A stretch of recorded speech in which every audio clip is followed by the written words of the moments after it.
and nutrition tips for women over 50.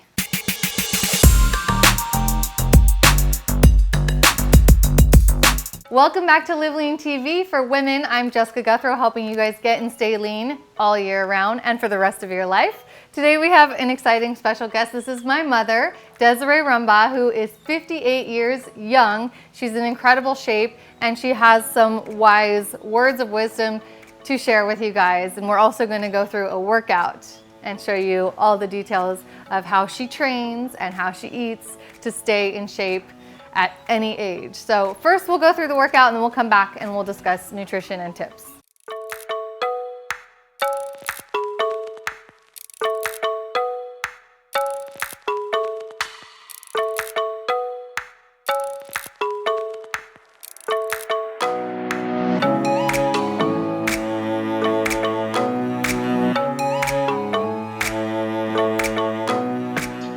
That's just part of our dynamic warm-up, just moving the body to get the blood flowing and, loosen up the joints. Now we're going to go through this circuit. This is the first of 2 circuits. We'll do 3 rounds of it. I'm doing the workout too, although I'm going to really focus on her workout. We rest as long as needed between exercises, which usually works out to be about 30 to 45 seconds of rest. No hurry, really focusing on the quality of the reps. Step up, come down really slow with control, touch the ground, and then right back up again. Good. Make sure that your posture is all the way straight at the top. Perfect. And press with that heel of your standing leg, not with the toe. Yes, good. Keep your core turned on. Beautiful. Knee pointing straight ahead on the descent.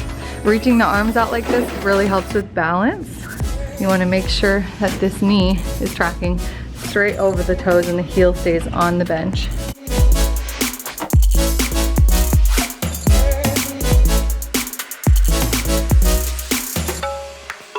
Yep, okay, now we're gonna do angled bench push-ups with a slow eccentric. So hands wider than shoulder width apart, slowly descent all the way down to the bench until your chest touches, and then press up. And yeah, flex your arms and chest at the top. There we go, good. So this is important that you actually engage your muscles to tone them. So the chest, see how it's flexing at the top of the movement.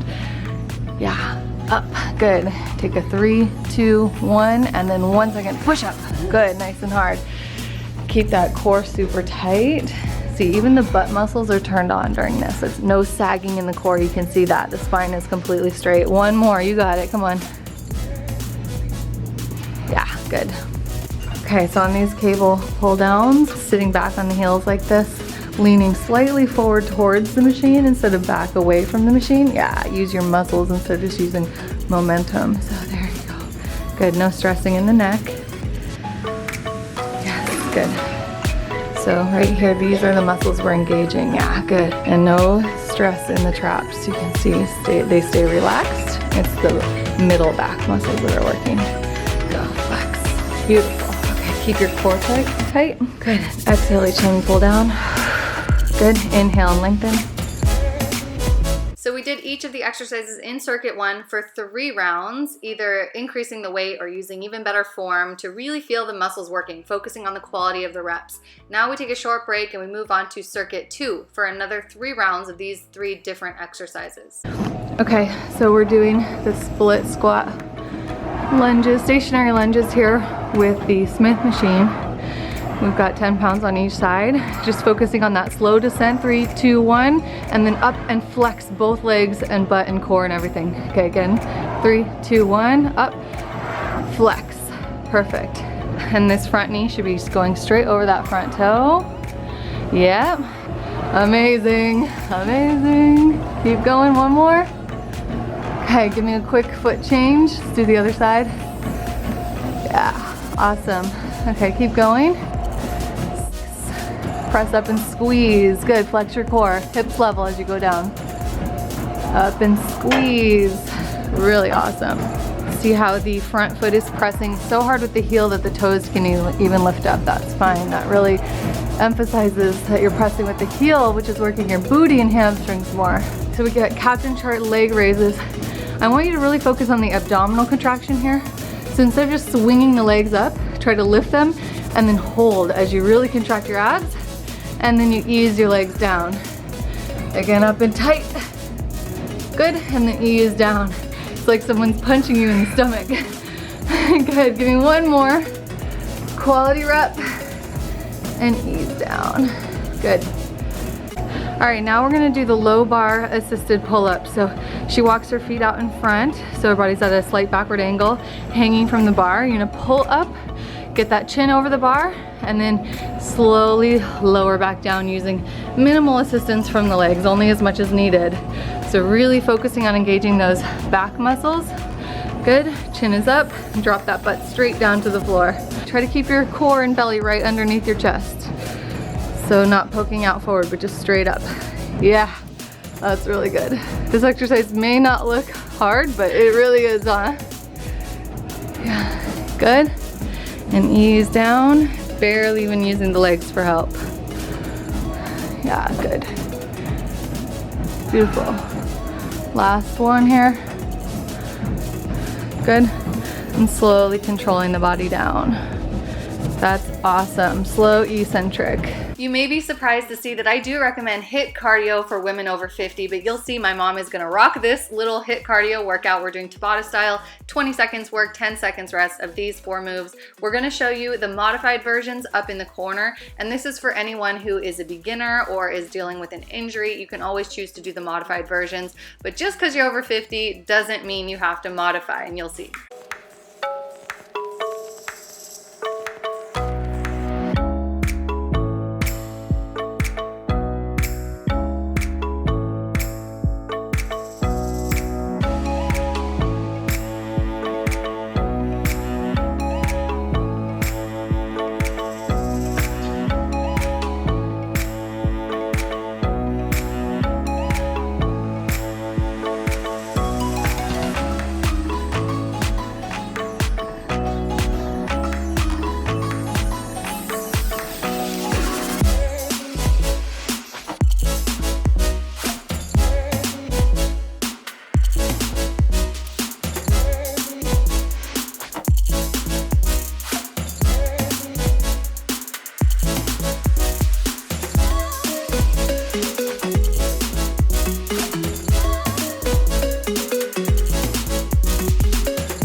Can you tell us like a little bit about your normal training schedule and intensity and things that maybe have changed over the decades and years that you've been exercising? Well, first, I'm a yoga teacher and I travel and I teach weekend workshops every single weekend of the year except holidays, and sometimes even out of the country. So I'm constantly sitting on airplanes.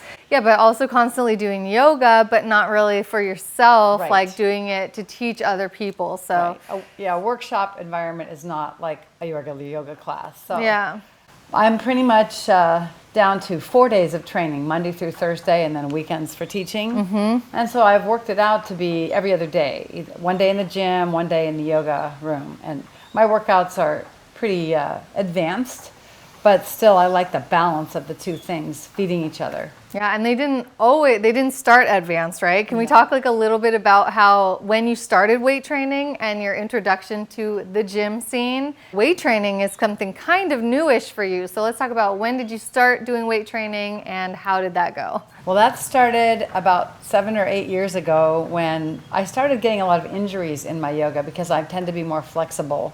Too flexible a little, huh? Neck and shoulder injuries, I had knee injuries. And then I started needing physical therapists to help me. And what it boiled down to, I kept thinking it was my technique in yoga. It just boiled down to strength. And so at that same time, Jessica was into personal training in a big way. And she said, why don't we go to the gym today, Mom? And I remember you being like just wanting to go to the corner and do yoga. She's like, can we just do handstands or something? And I'm like, no, you need to learn these exercises and learn to do them right, because you guys should have seen the first time she did a lunge. It was like Bambi with the little twig legs. She's talking about jumping lunges. Yeah, jumping lunges. Or it the was treadmill. terrible. I was just so unfamiliar. It was like a foreign country to me. Yeah. And yeah, Jessica's right. I was intimidated by the gym because people in there tend to know what they're doing. It looks like they do, and I didn't. And I'm used to being in command with the yoga. So, yes. But I surrendered, and I let Jessica train me. And yeah. Well, not even just surrendering. I think what's really important for you guys all to know, that, and something I'm really proud of you for, is taking charge and like wanting to learn, like having that willingness to accept coaching even from your own daughter. You know, it's hard sometimes when it's as close to home as family, but to have a willingness to accept coaching and change and try new things, I think is one thing that you really exemplify as like a quality of people who stay younger, you know, for their whole life, is you have to be open to possibility. So I would say I surrendered my pride. Yes. That's what I surrendered. Yeah. My ego. Yes. Yeah, and I'm so glad I did, because since I've gotten stronger now with regular working out and even dietary changes, I don't have these neck and shoulder issues anymore. They just don't exist. That's awesome. And that's crazy, because you'd think as you get older, things would get worse, but they can actually get better. They can get better. Yeah, that's another thing, is like instead of just succumbing to the idea that with age everything gets worse, right? How can you change your mind to realize that there's also a possibility of things getting better? Like, you're in better shape now, I think, in your 50s, late 50s, than I think even you were in your mid 40s. Ever. Or even ever. Yeah, she's the It's strongest now that I've ever even seen you, really. Yeah. Everyone thinks and believes with all their heart that the older you get, the more prone you are to injury. But this is someone who's real living proof that you're less prone to injury now than you ever were. So let's talk a little bit more about like frequency of training, like how often you have to train to stay in shape for your entire life. Because as you already mentioned, you travel for work. She's in airports all the time, sitting on airplanes all the time, has very limited opportunity to visit a gym. So, you know, how much is necessary to stay in shape like you are? I'd say do something every day. Do something. Because even if I'm in a hotel room, there are things that Jessica has taught me to do with a chair. You know, body weight exercises. So don't use not having access to the gym as an excuse. Being a yogi, I have body weight exercises all the time, so I'm familiar with that. They're very powerful. Yes, and there's so much you can do just with your own body, and some intention, some dedication. Consistency is the key, right? Sometimes in your line of work, you have to take as much as 4 to 5 days in a row off of no exercise, or no, I mean, you may be demoing yoga poses or something like that, but no dedicated exercise.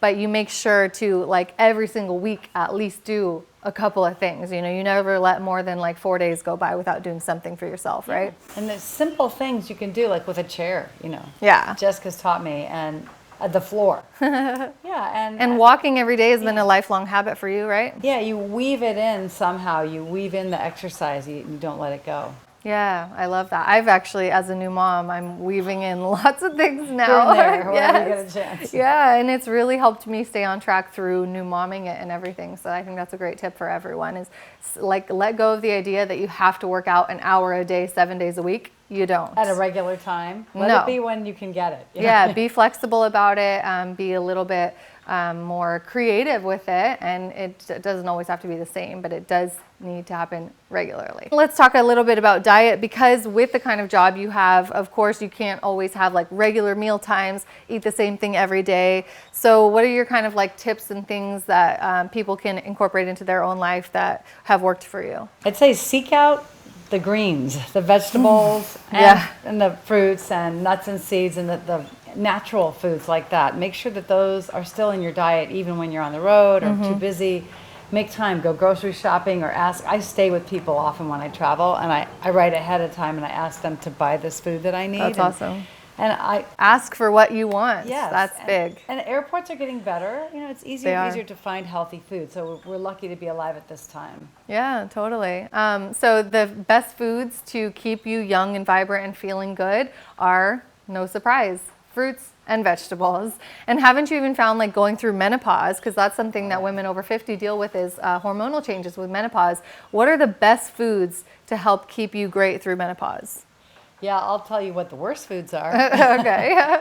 I had to let go of drinking alcohol, like wine, even wine. And she's never been a big drinker, but even like small amounts. you know, people go out to dinner and they want to have a glass of wine. I know that if I drink that wine, oftentimes I will pay later with night sweats and hot flashes. Oh, that's interesting, also, refined sugar and refined flour, no, those are aggravating. They're inflammation causing. And so I've really simplified. The more I stick to the simple diet, the better I feel, and it's so worth it. To me, quality of life is feeling good.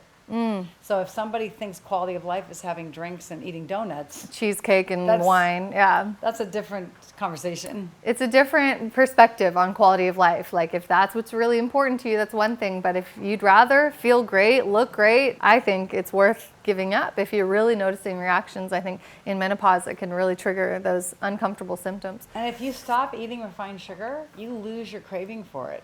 It's like you're not giving up anything, you're just trading it in for something else. So you make the choice like that you feeling better has more value to you than that, you know, whatever food that is not making you feel good. Well, and we wrote a cookbook called the Fearless Foodies Cookbook to give you lots of ideas. We don't suffer. You know, we have really great recipes for all kinds of foods, including desserts. There's cupcakes in there. Oh, yeah, that are natural and they don't have the inflammatory effect on the body. Yes, yes. Good. Okay, I love that. So that's full of information for you guys, for any women over 50. I hope that you have seen with our, you know, the workout that we showed you today, that there's so much you can do. You can just be right there with everyone else. You don't have to give up movement, and you definitely shouldn't. You should keep moving no matter what age you get to. With nutrition, it's just about making smarter choices, eating healthier foods so that you can feel good and live longer and be healthier, have a better quality of life. And any final words of wisdom? I got to give some mom advice. Oh, okay, please do. So I usually tell people, younger people are watching this too in their 20s, 30s, and 40s. I usually tell people up until age 40, I could just eat anything I wanted pretty much, although I wanted healthier food. But after 40, really had to start paying closer attention and realize what Jessica said, the cost of, you know, partying too much. And I also want to tell everybody that I see now that how I am in my 50s is a result of what I did in those previous decades. So if you're younger and you want to have a really fantastic aging process down the road where people are like shocked at how old you are, you can start now. Yes. You don't have to wait to clean up your act. And you shouldn't wait, because what you're doing now, whatever you're doing now, is creating that already. Totally. Whether you want it to or not, it definitely is. So if you're having a really healthy 20s, it helps you have an easier time having a healthy 30s, having a healthy 40s, 50s, and beyond. So it's never too early to start worrying about your future. Not worrying about it, but just creating it, consciously creating your future. And it's never too late to clean up your act. What would you say to someone who is currently in their 50s and has never done fitness before? Like, should they start now? Oh, definitely. Yeah. Then see, the people in their 50s are creating their 60s. So they should at least start with walking and changing their diet and investigating ways to heal wrist, neck, shoulder, knee, whatever. All these different injuries that are pains that people start to get, the back pain. You know, what we offer between yoga and strength training is invaluable. Absolutely. All right, guys, I hope that these tips and advice helped you if you're in your 50s and beyond, and that you'll keep going. If you guys are interested to learn more about my mom, she has an awesome website, DesireeRumba.com, and you have something brand new in the works? Yes, I have many online videos, and I also have a new book coming out this summer. It's exactly about this topic, you guys, so that's why we had to bring it up, because what's the title of it? Fearless After 50. Ha! How to thrive with grace, grit, and yoga. That's beautiful. I mean, it's all like our whole life has been dedicated to getting over all the fears that get in the way. I think the fears really stop a lot of people from living their best life, is being afraid that you're too old for things, or being afraid that you're not strong enough, or that you can't handle it, or that you can't eat well. So people have so many fears around fitness and nutrition, and that's why we created the Fearless Foodie Cookbook, and now you're going to see Fearless After 50, and just like so much good content coming your guys' way. So hopefully this was super inspirational to you guys. You can count on seeing us stay fit together for our entire lifetimes, and teaching Kyla how to stay fit, and just encouraging the whole world to do so as well, because it's really worth it. Totally. All right. Thanks, guys, for watching, and I'll see you next week at the next episode of LiveLeanTV for Women. Thank you. Love you guys, and keep living lean.